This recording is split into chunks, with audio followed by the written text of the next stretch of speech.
ওবায়দুল হাসান শাহীন সাহেবদের নির্যাতনের শিকার হয়েছিলেন আমাদের সিনিয়র অ্যাডভোকেট আমাদের প্রিয় মহান হোসেন স্যার এখন বক্তব্য রাখবেন। বিসমিল্লাহির রহমানির রহিম। বিসমিল্লাহির রহমানির রহিম।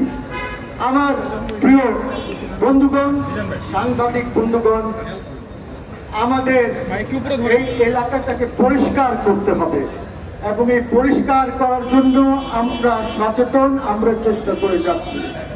এইখান থেকে কমপক্ষে 30 জনকে বিদায় নিতে হবে।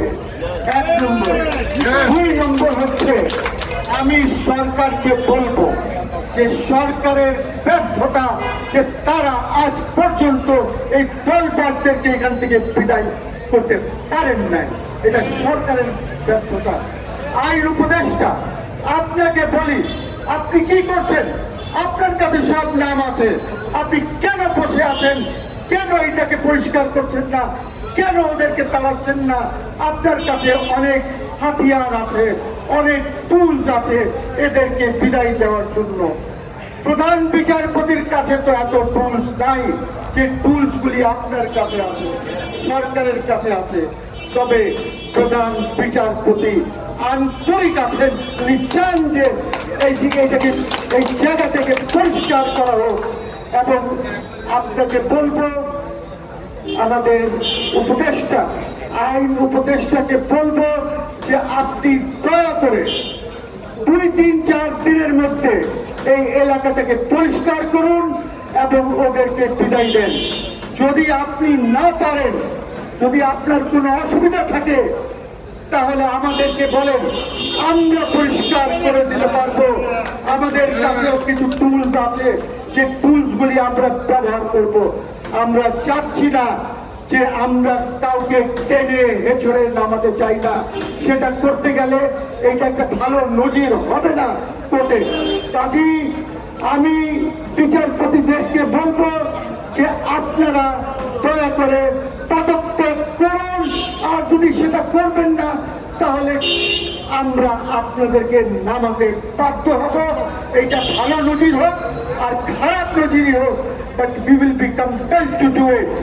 আমি আবার অনুরোধ করব আমাদের আইন উপদেষ্টাকে যে আপনি প্লিজ আল্লাহর ওয়াস্তে, আপনি এই সরকারকে শুধু ফেল করাচ্ছেন না, আপনি দেশটাকে ফেল করাচ্ছেন। আমি তাকে জানি আপনার কি অবস্থা আছে। প্লিজ এই এলাকাকে ক্লিন করেন। কালো আইন যত আছে, কালো আইনগুলি বাতিল করেন। কয়েক মিনিট লাগে বাতিল করতে, আপনার কাছে স্টাফ আছে, সবকিছু আছে, বাতিল করেন। আর একটা জিনিস আমি উপদেষ্টাকে বলবো যে এই যে বার কাউন্সিলটাকে বাতিল করেন, সেখানে অ্যাডহক কমিটি দেন। এইখানে যদি না দেন তাহলে কিন্তু প্রবলেম সৃষ্টি হচ্ছে। এইগুলি তো আপনাকে দেখা দরকার। 1/11 তো এটা বাতিল করা হয়েছিল, আপনার রেকর্ডে আছে। ওই নোটিফিকেশনটা দেখুন, ওই হিসাবেই বাতিল করে দেন।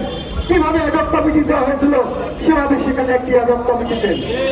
আর বিচারপতি নিয়োগ আইন আমাদের সাথে বসবেন, বসে সেটা ঠিক করবেন যে নিয়োগ আইন কিভাবে হবে, বিচারপতিদের নিয়োগ আইন। আমরা ইনশাল্লাহ যদি এইটা 5-6 দিনের মধ্যে না হয়, আমরা আপনাদের সামনে আসবো এবং লিস্টটা প্রকাশ করে দেবো। আমরা পাবলিকলি লিস্টটা দিয়ে দেবো আমার সাংবাদিক ভাইবোনদেরকে।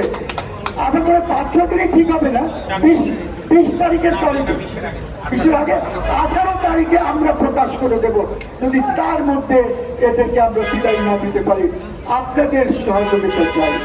আপনারা আমাদেরকে হেল্প করুন এই জায়গাটা ক্লিন করতে। এখন আমাদের একটি প্রতিনিধি দল চিফের কাছে যাবে, গিয়ে ওনাকে এই যে আমরা বক্তব্য রেখেছি এইটার একটি সারমর্ম দিয়ে আসবে। সকলকে অসংখ্য ধন্যবাদ। জয়নাথ। ধন্যবাদ। আজকের এই কর্মসূচিতে রোদ বৃষ্টি উপেক্ষা করে যারা এই কর্মসূচিতে উপস্থিত হয়েছেন, ধন্যবাদ।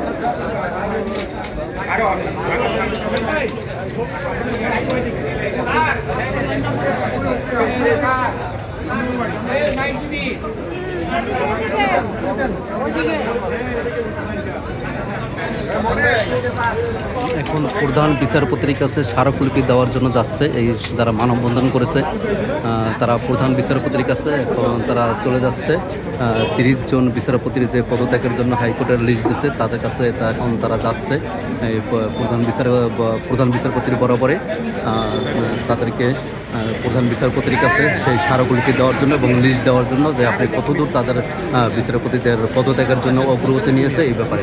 হ্যালো বন্ধুরা,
ভালো আছেন?